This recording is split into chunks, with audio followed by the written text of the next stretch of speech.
Fuel system flash take 2. Alright, I had to give up that flash for a few days. The weather didn't cooperate and then I got busy, so we're going back to it now. What's happening here, you want to disconnect your feed line coming from the tank. You see that big nut in the back, this guy right here. Okay, I connected a fuel hose to it, and that fuel hose goes into a jerry can right there. Okay, and that's about it. Then the second one, a feed line, sorry, not the feed line, the return line, that on some models may be attached to the pump as well and then drain back to the tank. So instead of draining to the tank, I disconnected it here and I ran the feed that return line to the other jerry can here. Okay, you see I have a feed line and then the return line for the old fuel. I'm just gonna dump this. As soon as I see the fuel coming in clean, I will disconnect and then just circulate in one can. I want to get all this contaminated fuel out. So basically what you want to do, you want to make sure that, see, I got the clips hooked up in the back. Once you get underneath the car, you will see that. So the clips are connected to the power terminal. Make sure that you remove the fuse responsible for the pump, and that's what you have to check for your specific model. Just see which fuse is responsible for the fuel pump and remove that fuse from the circuit. Then you can provide external power to that pump. So that's what I have, just alligator clips.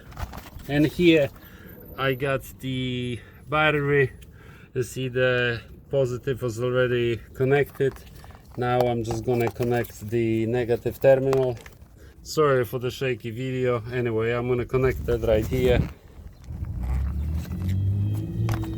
You can hear the pump is running already.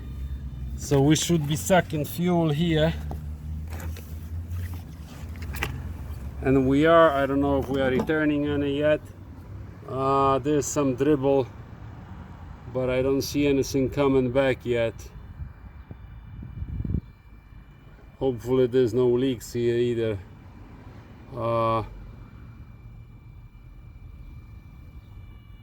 Well, there's some dribble. So that system dried up pretty good though. That's why you want to push that fuel through.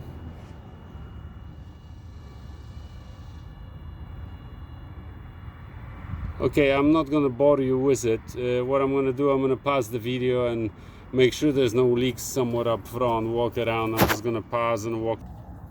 Okay, so we can continue. I had to bring some bigger guns. The other battery didn't have enough juice. I think I ran it out trying to run that pump. So I brought the full-size battery. See, connected the guy. Pump is already going.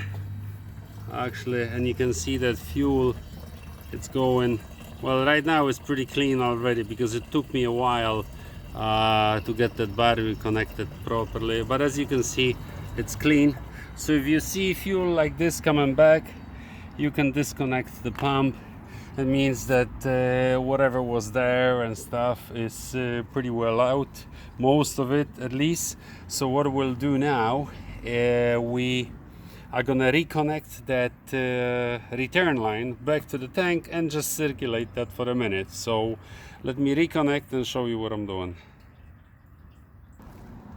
Okay, so that's ready. Sorry for the brakes, but I only have two hands. So anyway, what I did, I took the return line out of that can that goes straight for disposal, and I connected it to the fresh can.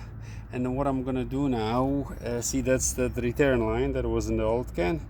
I'm just gonna put the pump on, back on, and let the fuel circulate for a minute or so. And this way we know that that all lines are filled with nice, clean, fresh fuel. There's no contaminants in there or anything like that. So yeah, so basically this is it. As you can see, I'm going to show you the lines one more time. That's underneath the car. They run in here to the pump. feed line, return line. There are jumper wires connected to the pump. Remember to remove the fuse responsible for the fuel pump, so you're not gonna create any shorts. You don't need to enter the car for anything else. Everything is done here directly from the back. Alright, so that's how it is. So basically what I'm gonna do now, I'm gonna wait a minute or two, let that fuel circulate, and that's about it. It's, see, it just, maybe you can hear it, it's running out of a can and back into it, so it's just circulating, nothing fancy. So yes, that's how you do it from the back, if you disconnect the fuel tank. But I will show you in a minute, in the next video, how this can be done from the front if all your fuel lines are in bad shape and in need of replacing. Like you see, on the other car, see, that's what happened here. So I will be connecting it directly up front and showing you how I do it. So till then,